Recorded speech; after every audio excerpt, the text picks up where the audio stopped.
প্রিয় শিক্ষার্থীরা, তোমরা কেমন আছো? আশা করি ভালো আছো। আজ আমি তোমাদের মাঝে নবম ও দশম শ্রেণীর শিক্ষার্থীদের জন্য ফিন্যান্স ও ব্যাংকিং এর চতুর্থ অধ্যায়ের ঝুঁকি ও অনিশ্চয়তা নিয়ে আলোচনা করতে এসেছি। ইতিপূর্বে ক্লাসে তোমাদের ঝুঁকি অনিশ্চয়তা নিয়ে আলোচনা করা হয়েছিল। আজ আমি তোমাদেরকে আরেকটি কাজ এবং তার সমাধান করে দেখাবো। তো প্রথমে আসো আমরা স্ক্রিনে যে কাজটি সমাধান করব একটু আমরা কাজটি দেখে নিই। জনাব বাদল ওরিয়ন গ্রুপের একটি প্রকল্পে বিনিয়োগের জন্য 10 লক্ষ টাকা প্রয়োজন। তাই তিনি 7.5% হারে মাসিক কিস্তিতে পরিশোধের শর্তে মেঘনা ব্যাংক থেকে 10 লক্ষ টাকা ঋণ নেন। প্রকল্পটির আগামী 4 বছর সম্ভাব্য আয়ের হার যথাক্রমে 5%, 15%, 20% ও 24%। আমরা যে কাজগুলো করব, প্রথমত মেঘনা ব্যাংক থেকে গৃহীত ঋণের প্রকৃত সুদের হার নির্ণয় করব। দ্বিতীয়ত উদ্দীপকে উল্লেখিত প্রকল্পটির আদর্শ বিচ্যুতি নির্ণয় করব।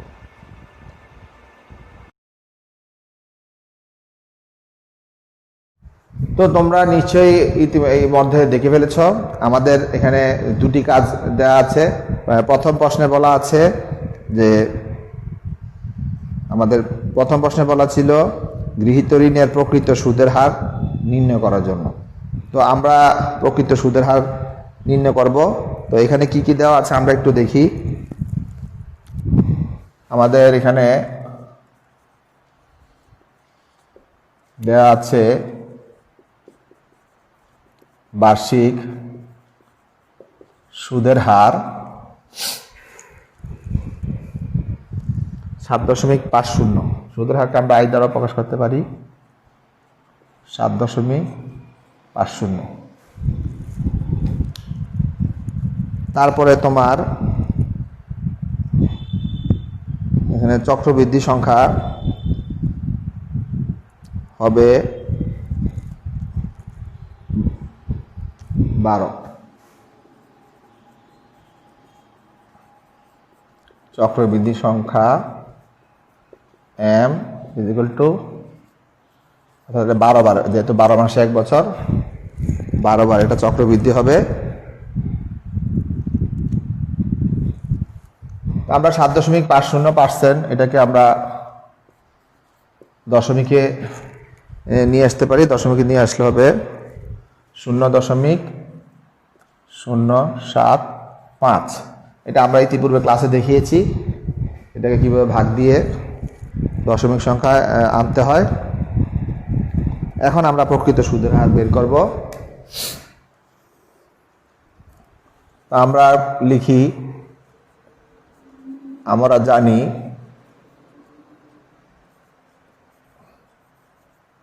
প্রকৃত সুদের হারকে EAR দিয়ে প্রকাশ করা হয়। প্রকৃত সুদের হার সমান সমান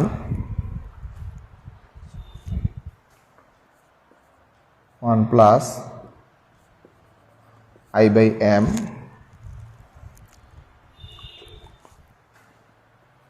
পাওয়ার m - 1।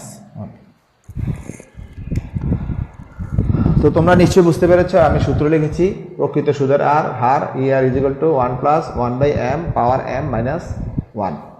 এখন আমি মান বসাবো 1 + এখানে i এর মান আছে আমাদের 0.075, m আছে 12, যে লিখলাম 12, বাইরে পাওয়ার আছে 12 - 1।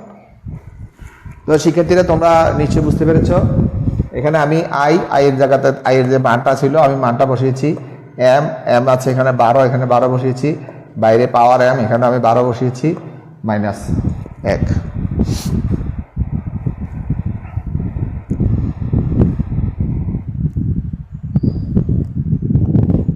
এখন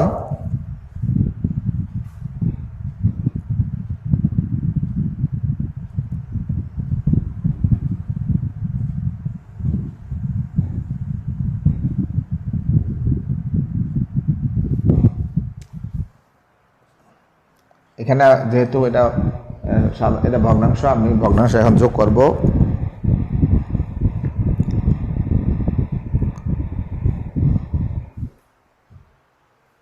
আমি এখানে করি 1 যোগ 0.075, নিচে 12, তো লসাগু হবে 12, 1 দিয়ে 12 দিলে 12 যোগ 0.075, তো এটা তোমার হচ্ছে 12 ভাগের 12.075। তো আমরা লিখব 12 ভাগের 12.075 পাওয়ার 12 বিয়োগ 1। এখন আমরা 12 দিয়ে এটাকে ভাগ দিব। 12 দিয়ে ভাগ দিলে 12.075 12.075 ডিভাইডেড 12, তোমার এটা হয় 1.00625। আমরা লিখবো 1.00625, বাইরে পাওয়ার আছে 12 মাইনাস 1। এখন এই 12 দিয়ে এটা পাওয়ার কিভাবে বের করতে হয়, তো আমরা ইতিপূর্বে তোমাদেরকে ক্লাসে দেখিয়েছি, তোমরা ক্যালকুলেটরে বের করে দাও। তো এটা হয় তোমার 1.0776, 1.0776 বিয়োগ 1। এখন 1.0776 থেকে 1 বিয়োগ করলে কত হয়? আমরা এদিকে করি 1.0776, এখান থেকে বিয়োগ করব 1, তাহলে হচ্ছে 6770, তাহলে 0.0776,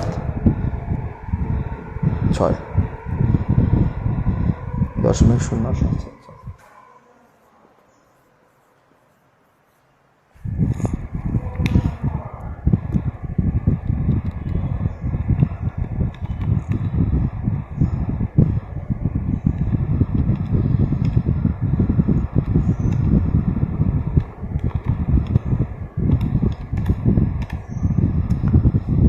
এখন এই সংখ্যাটাকে আমরা শতকরায় প্রকাশ করতে হলে আমরা এটাকে 100 দ্বারা গুণ করব, যেহেতু বার্ষিক সুদের হার, ব্যাংকের সুদের হার শতকরা হিসেবে প্রকাশ করতে হয়। আমরা এটাকে 100 দিয়ে গুণ করব। 100 দিয়ে গুণ করলে আমাদের গুণফল দ্বারা 7.76%। তো প্রিয় শিক্ষার্থীরা, তোমরা আশা করি বুঝতে পেরেছ। আমাদেরকে বলা হয়েছিল যে আমরা যদি ব্যাংক থেকে ঋণ নেই তাহলে ব্যাংকের সুদের হার কত, আমরা সুদের হার বের করে ফেলেছি। তোমরা খাতায় উঠিয়ে নাও। আমরা পরবর্তীতে যেই সমাধান করার কথা বলা হয়েছে আমরা পরবর্তীতে সেটি করব।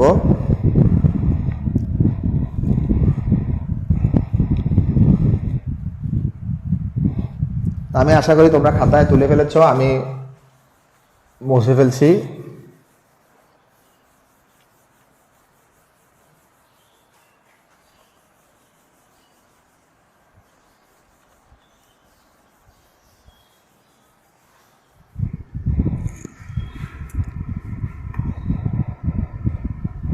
আমাকে বলা হয়েছে নতুন তাদের যে নতুন প্রকল্প আছে, প্রকল্পের আদর্শ বিচ্যুতি নির্ণয় করার জন্য। তো আমরা যে প্রকল্প ওরিয়ন গ্রুপের নতুন প্রকল্পের আমরা আদর্শ বিচ্যুতি নির্ণয় করব। তো আদর্শ বিচ্যুতি নির্ণয় করতে হলে আমরা ঘর করব।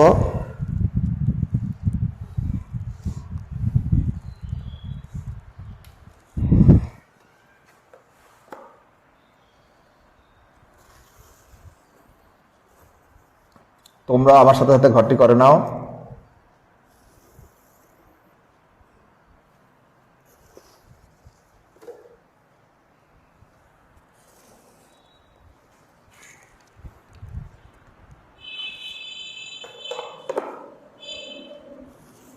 এখানে 4 সালের দেওয়া আছে। আমরা প্রথমে 4টি ঘর টানবো।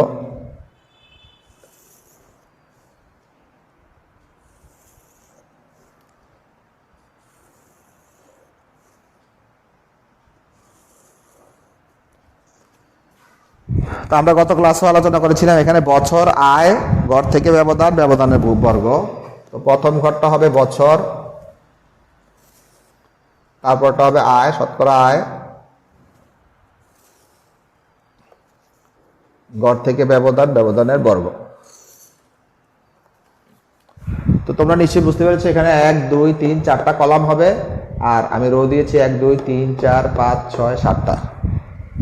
তো আমাকে এখানে বের করতে বলা হয়েছে ওরিয়ন গ্রুপের নতুন প্রকল্পের আদর্শ বিচ্যুতি। তা আমি লিখব ওরিয়ন গ্রুপের নতুন প্রকল্পের আদর্শ বিচ্যুতি।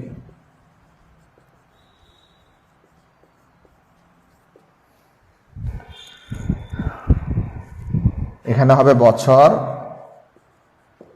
এখানে হবে আয়, শতকরা আয়, গড় থেকে ব্যবধান, গড় থেকে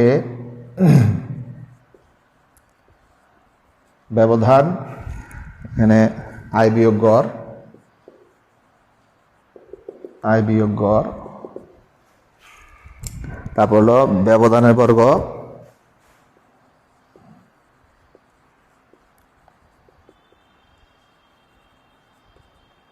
অর্থাৎ আয় বিয়োগ গড়ের বর্গ।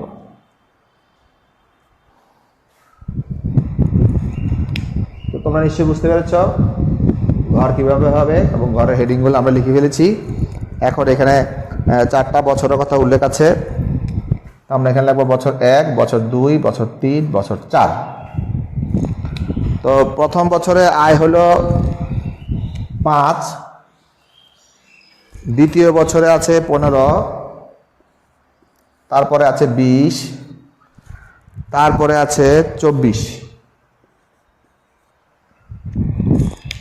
আমাদেরকে প্রশ্নে যেভাবে বছর অনুপাতে আয় হাত দেওয়া থাকবে আমরা ওইভাবে শুধু বছর লিখব আর এখানে আয়গুলো লিখব। এখন আমরা যোগফল বের করব। এই 4টা সংখ্যার যোগফল 5 5 10 4 14 4 হাত থাকে 1 2 কে 3 2 5 আর 1 6 64। এখন আমরা বের করব গড় আয়। তো আমরা জানি গড়ের সূত্র আমরা জানি রাশি সমষ্টি ভাগ রাশি সংখ্যা। তাহলে আমার এখানে 4টা রাশি আছে, এগুলো যোগফল সমষ্টি হলো 64। তো 64কে আমি 4 দিয়ে ভাগ দিব, যেহেতু 4টা ভাগ 4, 4 16 64। তাহলে আমার এখানে গড় আয় হলো 16। এখন দেখো এখানে আছে গড় থেকে ব্যবধান, আয় বিয়োগ গড়। তো আমার এখানে আয় আছে 5, এখানে আয় আছে 15, এখানে আয় আছে 20, এখানে আয় আছে 24, আর বিয়োগ গড় পেলাম আমি 16। তাহলে গড় 16, গড় 16, গড় 16, গড় 16। তো তোমরা নিশ্চয়ই বুঝতে পেরেছ আমি এখানে আয় লিখেছি, আয় এখানে আয় যে সালে যত আছে এটা এখানে লিখেছি, আর বিয়োগ গড় তো আমার এখানে বের হয়েছে 16, আমি প্রতিটাতে লিখেছি 16। এখন আমি বিয়োগ করব। তাহলে এখানে 5 থেকে 16 বিয়োগ করলে বিয়োগ -11 হয়, বিয়োগ 11। 15 থেকে 16 বিয়োগ করলে -1, 20 থেকে 16 বিয়োগ করলে 4, 24 থেকে 16 বিয়োগ করলে 8।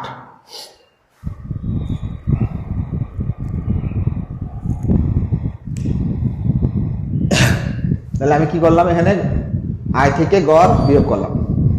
এখন এই ঘরে হবে ব্যবধানের বর্গ। এই যে ব্যবধানটা হয়েছে -11, এটার বর্গটা আমি এখানে লিখবো। তো 11কে 11 দিয়ে গুণ করলে কত হয়, 121। তো যেহেতু এখানে মাইনাস আছে, মাইনাসকে মাইনাস দিয়ে গুণ, মাইনাস মাইনাসে প্লাস হয়ে যাবে, তো এখানে হবে 121।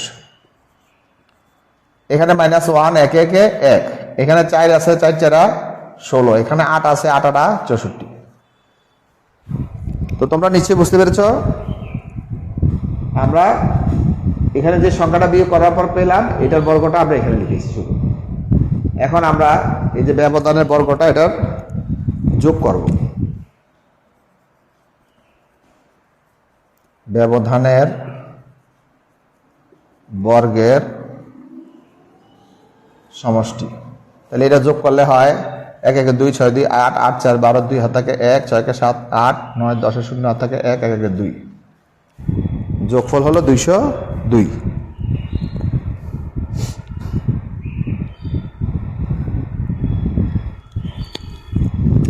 এখন আমরা বের করব ব্যবধানের বর্গের গড়। আমরা ইতিপূর্বে সূত্র নিয়ে আলোচনা করেছিলাম। এখানে হবে 202 ডিভাইডেড বাই 4 বিয়োগ 1। এখানে তো আমরা করি কত হয় 202 3 67.33। তো তোমার এটা হয় 67.33।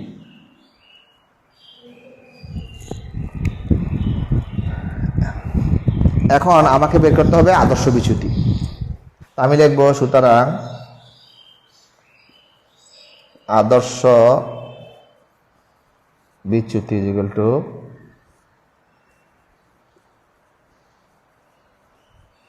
ব্যবধানের বর্গের গড়। তো তোমরা নিশ্চয়ই বুঝতে পেরেছ আদর্শ বিচ্যুতি আমি লিখেছি √, বর্গমূল বের করতে হবে আমার ব্যবধানের বর্গের গড়ে।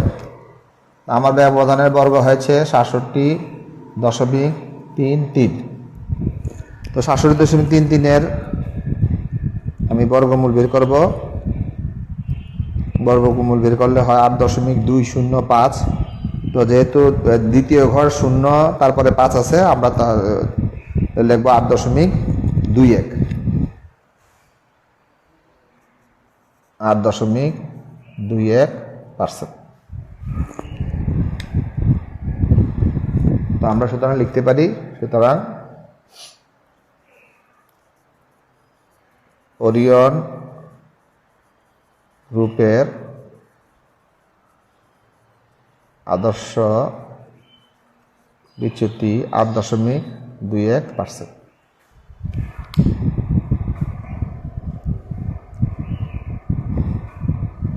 তো তোমরা নিশ্চয়ই বুঝতে পেরেছো আমরা কিভাবে আদর্শ বিচ্যুতি নির্ণয় করেছি।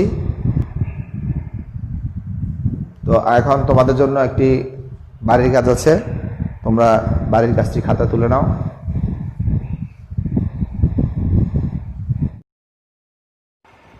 জনাব কাশেমের বিগত 5 বছরের ব্যবসা হতে প্রাপ্ত আয়ের হার 15%, 10%, 6%, 23% এবং 27%। অপরদিকে তার স্ত্রী কুটির শিল্প ব্যবসা শুরু করে 5 বছরে গড় আয় করেন 7%। এখানে তোমাদের জন্য 2টি কাজ আছে উদ্দীপক থেকে।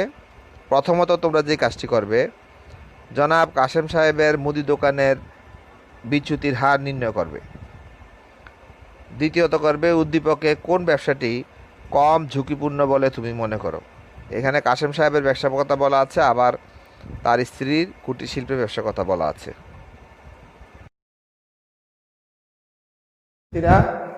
আশা করি তোমরা বাড়ির কাজটি খাতায় তুলে ফেলেছো ইতিমধ্যে।